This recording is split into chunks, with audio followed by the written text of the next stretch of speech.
सूरज कोकाटेंच्या याचिकेवर युक्तिवाद दोन्ही बाजूचा पूर्ण झालेला आहे।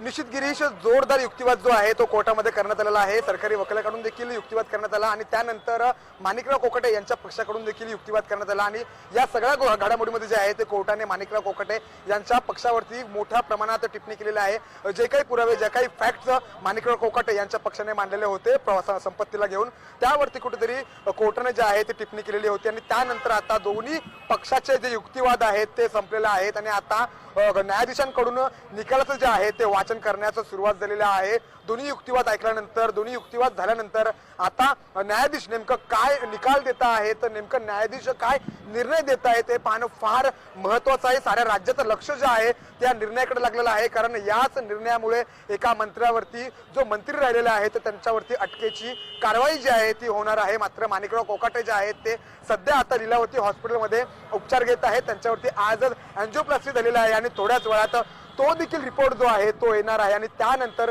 त्याच रिपोर्टवरती माणिकराव कोकाटे यांच्यावरती कारवाई नेमकी कशी होणार आहे, पुढील कारवाई नेमकी कशी होणार आहे हे पाहणं गरजेचं असणार आहे। नाशिक पोलिसांची टीम जी आहे ती लीलावती रुग्णालयामध्ये गस्त मांडून आहे। मात्र आता निकालाचं वाचन जे आहे ते हायकोर्टामध्ये सुरू झालेलं आहे। मात्र आता हायकोर्ट नेमकं काय निकाल देतंय हे पाहणं महत्वाचं आहे। दोन्ही पक्षाचे जे युक्तिवाद आहेत ते पूर्णपणे झालेले आहेत, तर दोन्ही पक्षाने जोरदार युक्तिवाद जो आहे तो केलेला आहे। मग आता न्यायालयामध्ये निकाल जे वाचन आहे ते न्यायाधीशाकडून करण्यात येत आहे। मात्र आता हे पाहणं महत्वाचं आहे की नेमकं न्यायाधीश काय निर्णय देत आहेत आणि त्यानंतर अँजिओप्लास्टीचा निर्णय नेमका काय होतोय। जरी न्यायालयाने जरी जो निर्णय कायम ठेवला, अटकेचा निर्णय कायम ठेवला, त्यानंतर तरी अँजिओप्लास्टीचा निर्णय नेमका काय येतो, त्या अँजिओप्लास्टीच्या रिपोर्ट्समध्ये नेमकं काय येत आहे हे देखील खूप महत्वाचं आहे, कारण त्याच रिपोर्टवरती नाशिक पोलिसांची पुढची कार्यवाही जी आहे गिरीश ती ठरणार आहे। जर का अँजिओप्लास्टीचा रिपोर्ट देखील नॉर्मल आला तर मात्र आजच नाशिक पोलिसांची टीम जी आहे ती माणिकराव कोकाटे यांना अटक करू शकतं। हायकोर्टाने जर का निर्णय कायम ठेवला